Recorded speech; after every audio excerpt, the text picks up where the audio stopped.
ونستغفره ونؤمن به ونتوكل عليه ونعوذ بالله من شرور أنفسنا ومن سيئات أعمالنا من يهده الله فلا مضل له ومن يضلل فلا هادي له ونشهد أن لا إله إلا الله وحده لا شريك له ونشهد أن سيدنا ومولانا محمدا عبده ورسوله اللهم صل على سيدنا محمد وعلى آل سيدنا محمد وبارك وسلم أما بعد فأعوذ بالله من الشيطان الرجيم بسم الله الرحمن الرحيم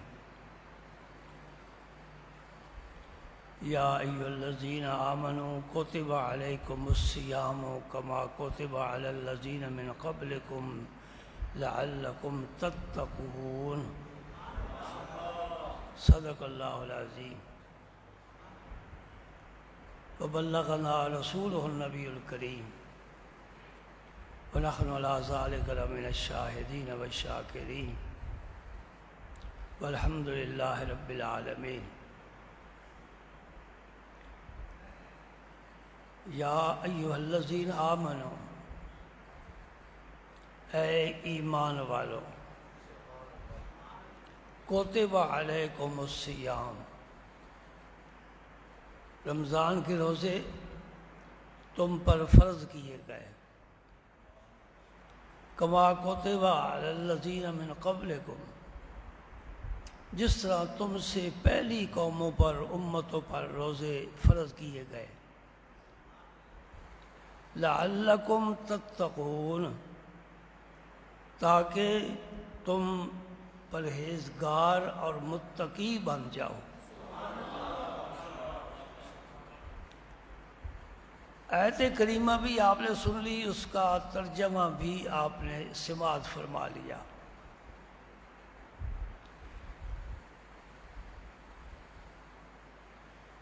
اللہ کی توفیق سے جنہیں گزر چکا ہے اب روزے کا ذکر تو اس کا کوئی خاص معنی نہیں ہے لیکن ہم نے اپنا جائزہ لینا ہے کہ ہم نے جو بیج بویا ہے آیا وہ اگا بھی ہے کہ نہیں پانی بھی لگاتے رہیں حفاظت بھی کرتے رہیں کہ تقوی کے فائدے کیا ہے وہ میں بعد میں عرض کروں گا تقوی کے دو معنی ہیں ایک بچنا ایک ڈرنا یعنی اللہ سے ڈرے بندہ اور گناہوں سے بچے بندہ گناہ کے قریب نہ جائے رمضان کے روزے مشق کراتے ہیں پورا مہینہ 5 وقت کی نماز بھی مشق کراتی ہے دیکھو نا تکبیر تحریمہ کہہ دی آپ نہ دائیں دیکھ سکتے ہیں نہ بائیں دیکھ سکتے ہیں نہ آگے جا سکتے ہیں نہ پیچھے جا سکتے ہیں کوئی بڑے سے بڑا معزز آ کر السلام علیکم کہے تو جواب نہیں دے سکتے پابند ہو گئے نا وہ نماز ہمیں یہ سبق دے رہی ہے کہ تو نے کلمہ پڑھ کر اپنے آپ کو پابند کر لیا ہے اب تو اللہ اور اللہ کے رسول کی مرضی کے خلاف کوئی کام نہیں کر سکتا اگر کرے گا تو جس طرح نمازی چلے تو نماز ٹوٹ جاتی ہے بات کرے تو نماز ٹوٹ جاتی ہے تیرا اسلام ٹوٹ جائے گا روز ابھی مشق کراتا ہے اب سحری کو آپ نے کھانا کھایا عام طور پر معدے میں 12 بجے تک کھانا رہتا ہے 12-1 بجے تک ان کا ایک عمل کا کہتے یہ پر استعمال کر اور پرواز کر میں تیرے لیے آسانی کر دوں گا پھر میرے پاس آ میں تیرے انتظار کر رہا ہوں کچھ مدت کے لیے تو جو بھیج رہا ہوں 50 سال 60 سال 80 سال 100 سال پھر تجھے میں نے اپنے پاس بلانا ہے، اور اگر مجھے راضی کر کے آیا میں جنت کے 8 دروازے کھول دوں گا اور ساری جنت کی نعمتیں تیرے لیے حلال اور طیب کر دوں گا۔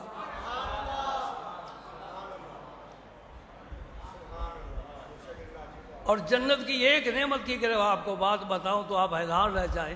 میرے آقا کریم نے فرمایا اگر جنت کی حور سمندر میں تھوک ڈالے سارا سمندر ہی میٹھا ہو جائے۔ یہی حضور نے فرمایا تھا ما لا عین رأت ولا اذن سمعت ولا خطر علی قلب بشر۔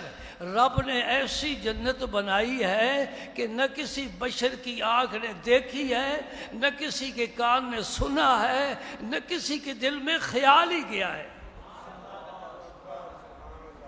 فرمایا اگر حور اپنا دوپٹہ آسمان سے نیچے لٹکائے، زمین و آسمان کا درمیان والا ساری فضا روشن ہو جائے، وہ تیرا انتظار کر رہی ہے۔ یہ کس کا نتیجہ ہے؟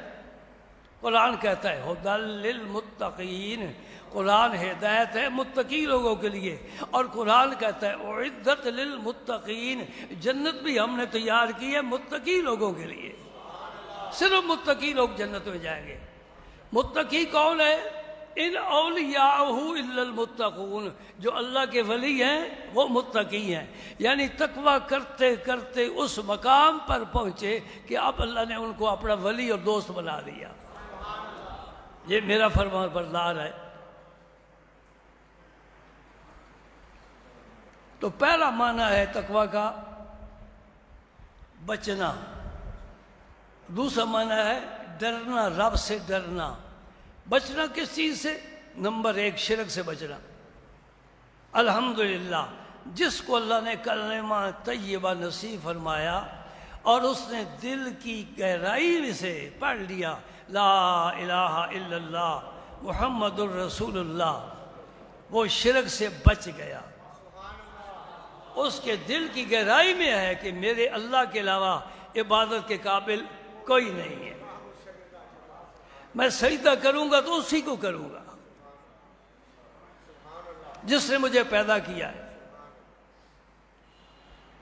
شرک سے بچنا پہلا نمبر، گناہ کبیرہ سے بچنا دوسرا نمبر، گناہ صغیرہ سے بچنا تیسرا نمبر، اور ہر شبہ والی چیز سے بچنا چوتھا نمبر۔ یہ تقوی کے 4 درجے ہیں، چاروں مومن کو چاہیے طے کرے۔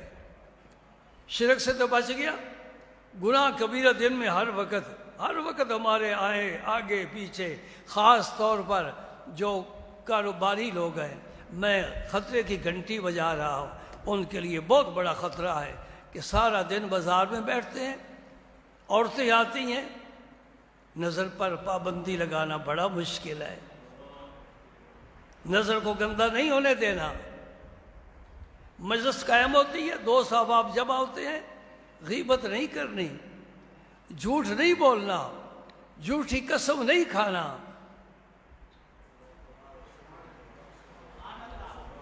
مجھے ایک بہت پرانا واقعہ یاد آ گیا حضرت امام شافعی کا۔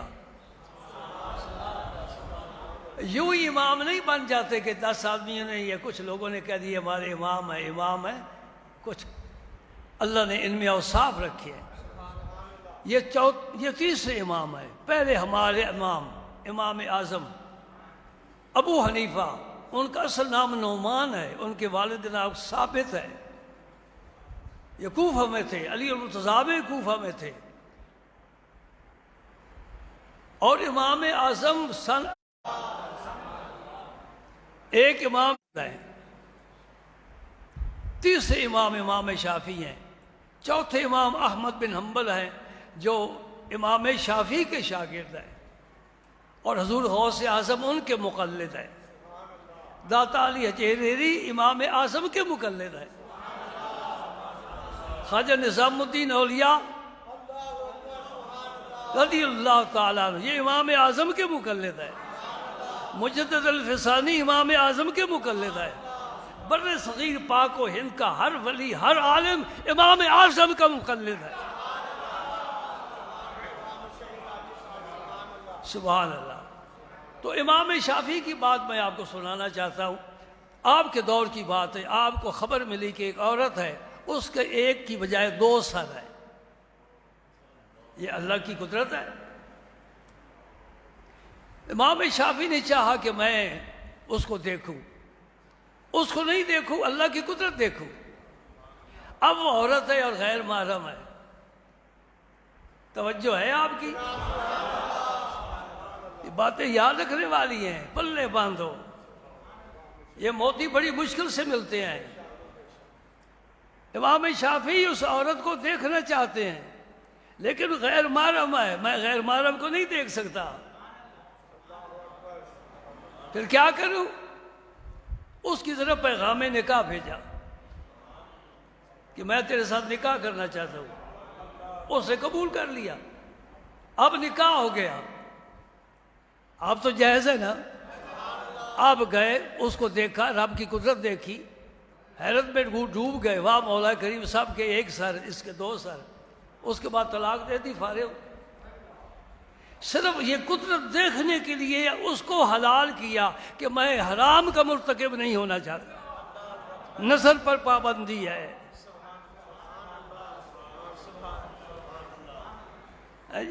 تب آسمان علم پر یہ ستارے بن کے چمکے ہیں۔ ان کا ایک اللہ کے ساتھ خوبصورت معاملہ ہے۔ سبحان اللہ۔ تو حرام سے بچنا، گناہ کبیرے سے بچنا، صغیرے سے بچنا، اور شبہ والی چیز سے بھی بچنا۔ اللہ اکبر، اللہ اکبر۔ ہمارے امام اعظم رحمۃ اللہ علیہ نے سنا کہ کوئی منادی کر رہا ہے، میری بکری گم ہو گئی۔ امام اعظم تک یہ خبر پہنچ گئی کہ کوفے میں کسی آدمی کی بکری گم ہو گئی۔ آپ نے لوگوں سے پوچھا جو بکریاں پالتے ہیں کہ بکری کی طبی عمر کیا ہوتی ہے؟ اب کتابوں میں تو یہ نہیں نہ ملتا۔ انہیں بتایا گیا کہ بکری کی طبی عمر 6-7 سال ہوتی ہے۔ جس طرح اس امت کی جو طبی عمر ہے وہ 60 سال ہے، 63 سال، 65 سال، کوئی 70 تک یا آگے جاتا ہے، ورنہ یہاں سے پہلے پہلی رخصت ہو جاتے۔ حضرت امام اعظم رحمۃ اللہ علیہ نے 7 سال تک بکری کا گوشت نہیں کھایا، کیونکہ ہو سکتا ہے جو گوشت میں خرید کر لاؤں اسی بکری کا ہو جو چوری ہو گئی ہے۔ اس کو کیا کہو گے؟ تقویٰ۔ یہ ہے تقویٰ۔ ہمارے امام اعظم رحمۃ اللہ علیہ نے ایک آدمی کو پیسے دیے تھے بطور قرض، محتاج تھا، ضرورت مند تھا۔ آپ ماشاءاللہ کپڑے کا کاروبار بھی کرتے تھے۔ ہاں، اب دوسرا واقعہ بھی میرے ذہن میں آ گیا۔ سبحان اللہ۔ تو جس آدمی کو قرض دیا تھا اس کے محلے میں فوتگی ہو گئی۔ امام صاحب اس محلے میں تشریف لے گئے، گرمی کا موسم تھا، آپ دھوپ میں کھڑے ہو گئے، حالانکہ اس کے مکان کا سایہ تھا۔ لوگوں نے کہا حضور سائے میں آ جائیں، بڑی توجہ کی ضرورت ہے۔ ہم کہاں ہیں؟ 4 سجدے کر کے کہتے کہ ہمیں تو غوث اعظم بنا دینا چاہیے۔ حضور امام اعظم دھوپ میں کھڑے رہے، اس سائے کے نیچے نہیں گئے۔ لوگوں نے کہا حضور سائے میں آ جائیں، فرمایا اس سائے والا میرا مقروض ہے، اور حدیث ہے کلو قرض جرا نفع فوا ربا، جو قرض ساتھ نفع لائے وہ نفع سود ہے۔ بینک میں پیسے رکھتے ہو نا، کچھ لوگوں کی تو عادت ہی یہ ہے کہ محنت نہ کرنا پڑے، پیسے ہیں تھوڑے ہیں، یہ بہت ہیں، بینک پہ رکھ دو، اصل زر محفوظ رہے گا، جو منافع ملتا رہے گا، نام بدل سے کچھ نہیں ہوتا۔ شراب کی بوتل ہے، اوپر شہد کا لیبل لگا دو تو وہ حلال پاک ہو جائے گا، شراب شراب ہی ہے۔ اللہ اکبر، اللہ اکبر۔ وہ سود لے کر کھاتے رہتے ہیں، بڑا اچھا وقت پاس ہو رہا ہے، اصل زر محفوظ ہے۔ تجھے کیا پتا تو اپنے پیٹ میں کیڑے پال رہا ہے، سانپ اور بچھو کھا رہا ہے، رب کے عذاب میں ہے۔ دو گناہ ایسے ہیں جس پر رب نے چیلنج کیا ہے آدمی کو۔ پہلا گناہ اللہ کے ولی سے عداوت کرنا، حدیث میں آتا ہے، حدیث قدسی ہے، بخاری کی حدیث ہے، من عادی لی ولی فقد آذنت بالحرب، جو میرے کسی ولی سے دشمنی کرے میں اس کے خلاف اعلان جنگ کرتا ہوں۔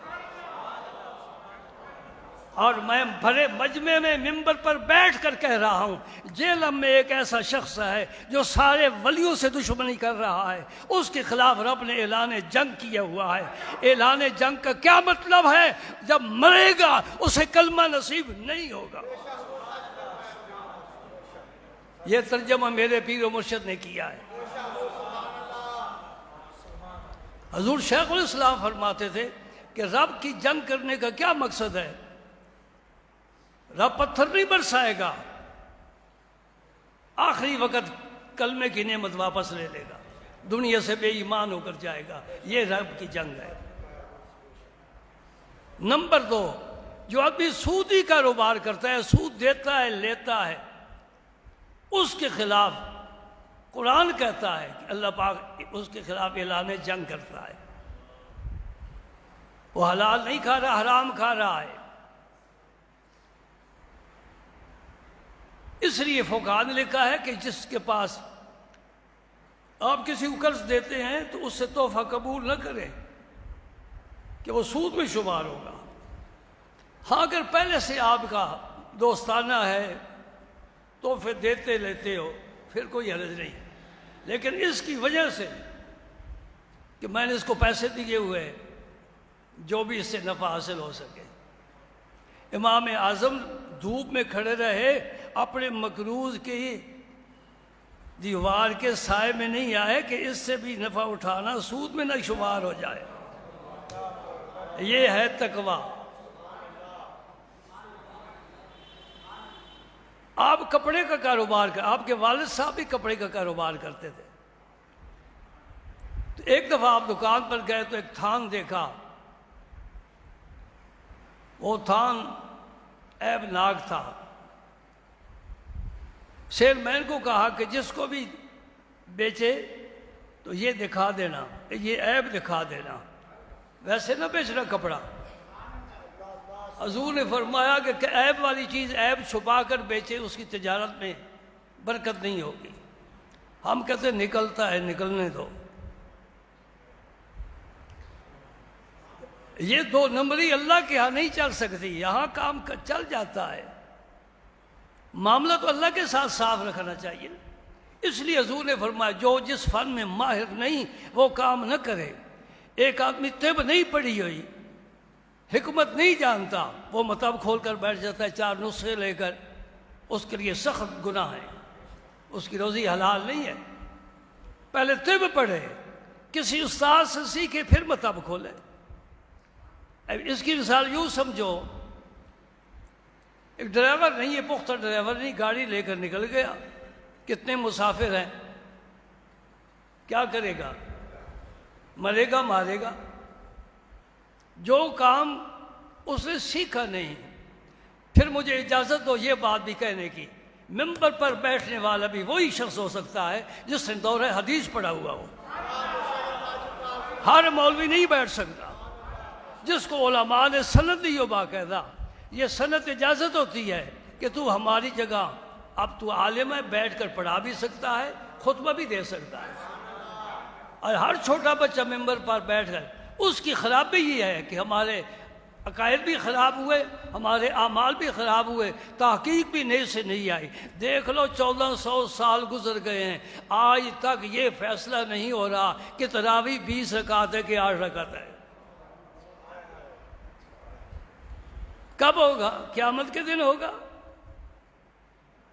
اللہ اللہ، میں تمہیں سعودیہ کی بات بتاؤں، یہ عید جو ہے نا سعودیہ نے ہم سے کرائی ہے، یہ کوئی عید نہیں ہے۔ اللہ ہی معاف فرمائے۔ اب حاکم کا جب ڈنڈا اوپر ہوگا تو پھر کیا کرو گے؟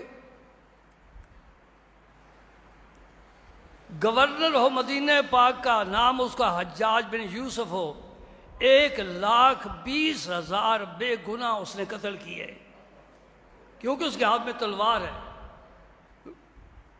تمام اسلامی ممالک کا واحد فرما روا ہے، اور اس میں بے شمار صحابہ کرام ہیں۔ تحقیق کیا عبداللہ بن زبیر رضی اللہ تعالیٰ عنہ، جو حضور کے پھوپھی زاد بہن کے بیٹے زبیر کے بیٹے ہیں عبداللہ، مکے والوں نے ان کی بیعت کر لی تھی، اس نے پھر چڑھائی کر دی اور ان کو سولی پر لٹکا دیا، عبداللہ بن زبیر کو۔ میں آپ کو حکمرانوں کی ظلم کی داستان نہیں سنا سکتا، ہماری پوری اسلامی تاریخ خون کے ساتھ لکھی گئی ہے۔ صرف ایک امام حسین کا واقعہ نہیں، ایسے بے شمار واقعات ہیں۔ یہ تو خاندان اعلیٰ خاندان ہے، اہل بیت نبوت ہے، اور پھر سارے افراد پر ظلم ہوا ہے، اور پھر جنتی جوانوں کے یہ سردار ہیں۔ اللہ اکبر۔ مولا کریم کدھر جائیں تیری زمین پر؟ اب یہ زمین ہمارے لیے تنگ ہو گئی ہے، اب مدارس کو تباہ کرنے کا پروگرام بن رہے ہیں۔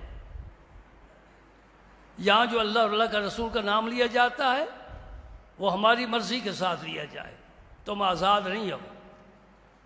سعودیہ میں باقاعدہ خطبہ ہر امام کے پاس آتا ہے، وہ پڑھ کر سنا دیتا ہے۔ یہاں بھی یہی نظام چلے گا، ہم اپنی مرضی سے بات نہیں کر سکیں گے۔ تو میں یہ بات کرنا چاہتا ہوں، حرمین شریف میں یعنی مسجد حرام میں اور مسجد نبوی میں تراویح کی نماز 20 ہوتی ہے، اور پورے مکہ مکرمہ کی ساری مسجدوں میں، مدینہ پاک کی ساری مسجدوں میں 8 رکعت تراویح پڑھی جاتی ہے۔ اس پالیسا کا کیا مطلب ہے؟ اگر 8 ہے تو سب جگہ 8 پڑھو، 20 ہے تو سب جگہ 20 پڑھو۔ بارکہ ہم اللہ کی تقدیر کے فیصلے پر راضی ہیں۔ آئندہ جو میں نے یہاں بیٹھنا ہے کہ نہیں بیٹھا مجھے کوئی پتہ نہیں۔ اس مدرسے کی چابی ہے میرے پاس ہوگی یا کس کے پاس ہوگی نہیں پتہ۔ ہم تیار ہیں، اگر امام حسین اپنی خون کی قربانی پیش کر سکتے ہیں تو یہ تو معمولی قربانی ہے، کیا ہو سکتا ہے؟ کچھ بھی نہیں ہو سکتا۔ ان کے نوٹس اب مدارس میں جا رہے ہیں، خانقاہوں پر جا رہے ہیں، ان کو تالے لگیں گے۔ یہ مرکز ہے دین کے، ان کو مٹایا جا رہا ہے، ختم کیا جا رہا ہے۔ اور مجھے ابھی نماز میں خیال آ رہا تھا، اگر حکومت ہماری داڑھیاں صاف کرنی شروع کر دے تو آپ کیا کریں؟ داڑھی منڈواؤ ورنہ جیل چلو۔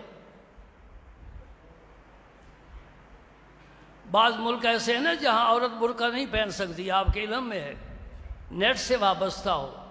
بعض ملک ایسے ہیں جہاں قانون ہے کہ کوئی عورت برقع نہیں پہن سکتی۔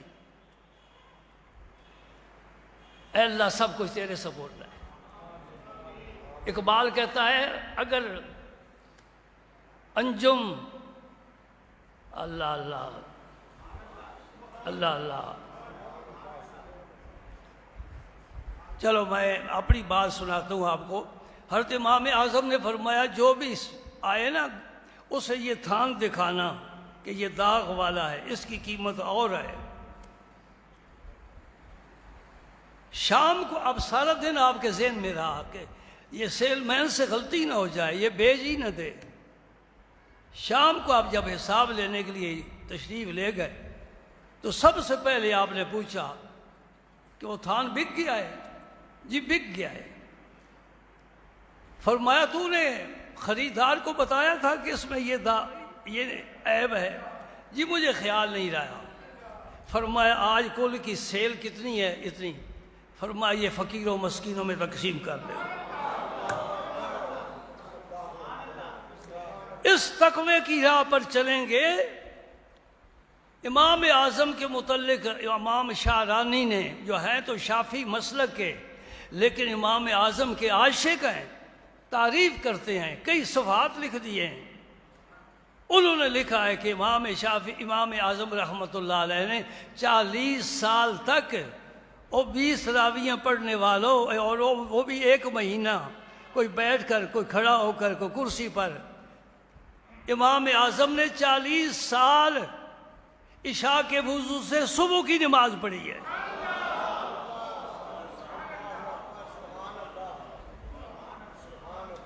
اپنے رب کے ساتھ اتنا تعلق، اور آپ نے خواب دیکھا تھا، خواب بڑا عجیب ہے۔ امام اعظم نے خواب دیکھا جہاں سے ان کی اس زندگی کا آغاز ہو رہا ہے، اس کو عملی زندگی کہتے ہیں، شادی والی عملی زندگی نہیں کہ شادی کے بعد ہوئی۔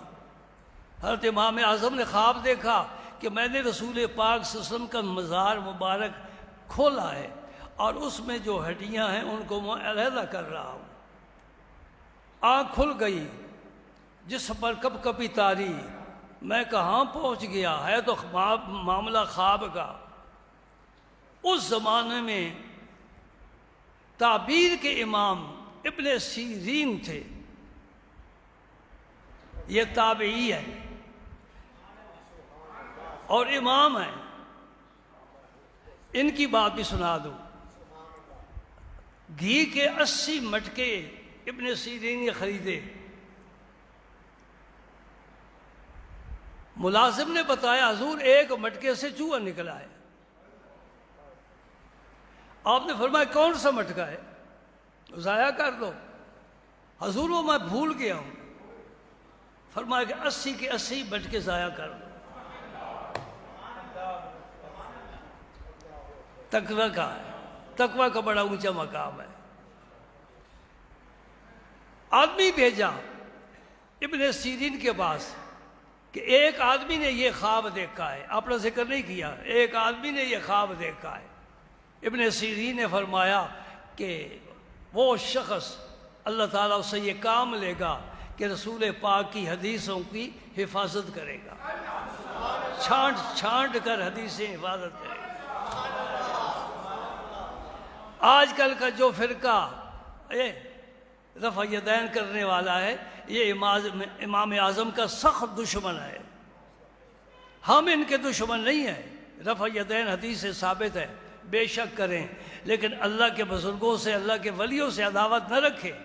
امام اعظم کا نام لینا بھی پسند نہیں کرتے۔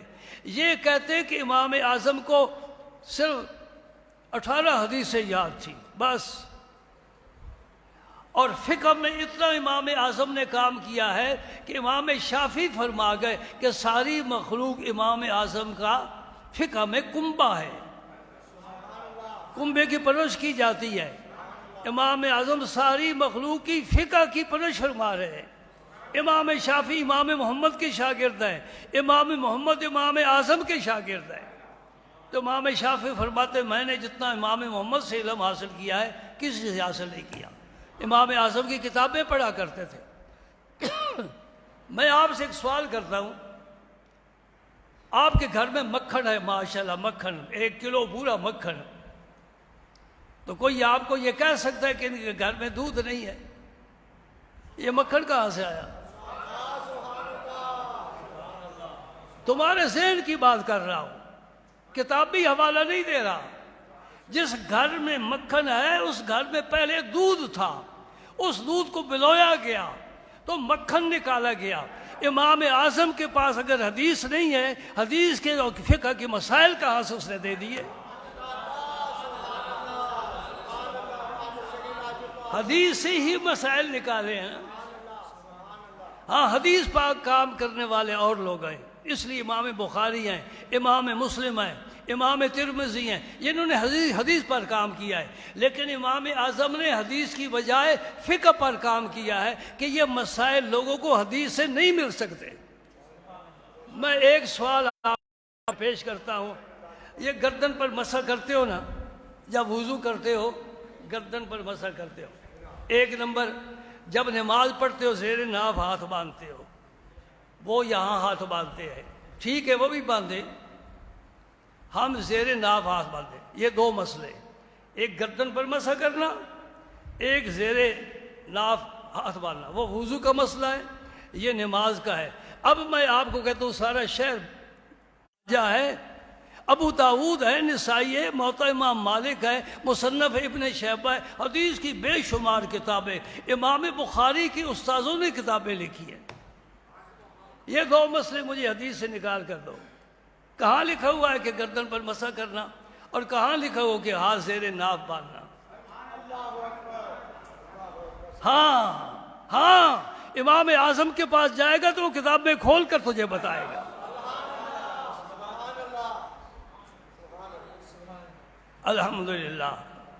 الحمدللہ کچھ بیان ہوا لیکن نہیں، مکمل نہیں ہوا۔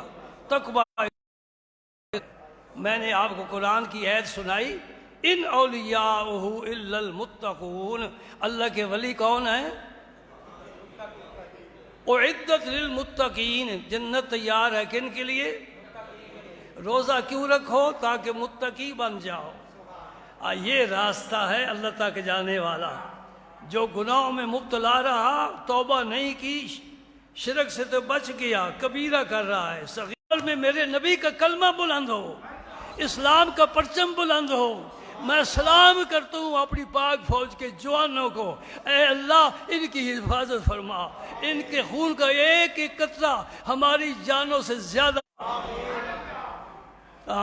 ہمارا کچھ کہنا اور ہے، وہ کیا اقبال کہہ گیا سنو، وہ ہمارا اقبال ہے، اس نے ہمیں بڑا جھنجھوڑا ہے، جاگ گئے مسلم، ہم نے کہا نہیں، ہم افیون کھا کر سوئے ہوئے ہیں۔ وہ کہتا ہے الفاظ و معانی میں تفاوت نہیں، لیکن اے اللہ اکبر کہنا، اشہد ان لا الہ الا اللہ کہنا، یہ تو اس میں کوئی فرق نہیں ہے،